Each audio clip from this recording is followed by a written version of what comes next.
Hello everyone. Have you ever wondered if we could just edit our genes to cure diseases, to produce super crops, or even change the course of evolution? Yes, we can. And the tool which makes this possible is CRISPR-Cas9. In next 10 minutes, we will dive deep into the how CRISPR-Cas9 discovered, how CRISPR-Cas9 works, and why it's revolutionizing everything from medicine to agriculture. Let's get started. The story of CRISPR-Cas9 begins in 1980s when scientists first noticed strange repeating sequences in bacterial DNA. These repeats looked like palindromes, hence the term clustered regularly interspaced short palindromic repeats or CRISPRs given. For years, nobody fully understood why these repeats existed. The breakthrough came when researchers realized these sequences were part of a bacterial immune system that defends against invading viruses.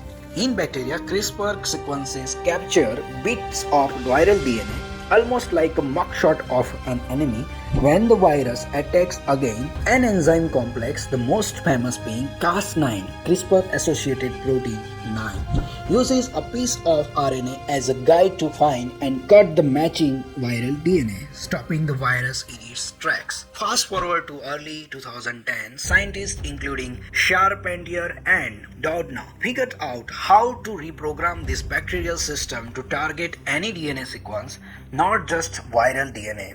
This was the eureka moment. CRISPR-Cas9 could potentially edit genes in any living organism. By 2020, Charpentier and Doudna received the Nobel Prize in Chemistry for this groundbreaking discovery. Let's understand how CRISPR-Cas9 works. For that, you need knowledge of target sequence of that DNA. What is the target DNA then? Target DNA is the mutated DNA sequence. A DNA you want to change, DNA you want to edit, DNA you want to remove or replace by any other DNA. So this is the DNA sequence of patient of sickle cell anemia. Here is the 6 codon and here is the normal sequence would be GAG. But here you can see GTG sequence, which is a mutated one.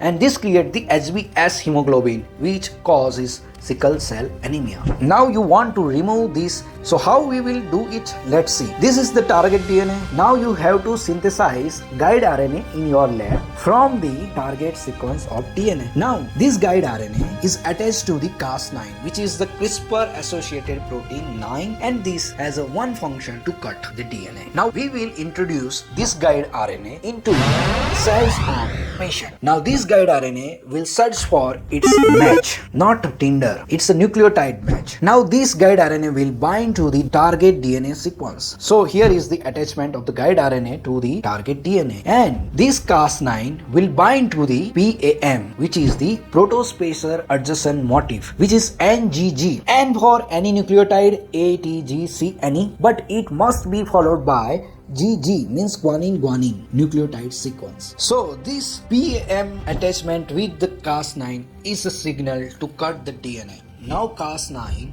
will cut DNA at two ends. One at the junction of the PAM and guide RNA. Here is the first cut, and other junction of the guide RNA. Here is the double strand break in the DNA, and this forms a gap. This gap is repaired by homologous end joining repair system or non-homologous end joining repair system.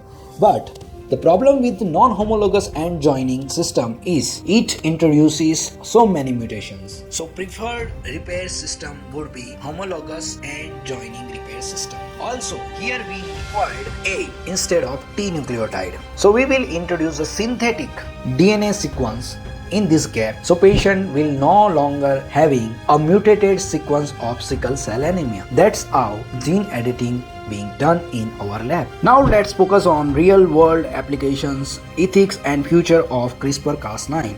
CRISPR-Cas9 is not just a lab curiosity, it is already transforming medicine, agriculture and research. In clinical trials, scientists are editing faulty genes in conditions like sickle cell anemia and beta thalassemia, aiming for a good, genuine cure at genetic root.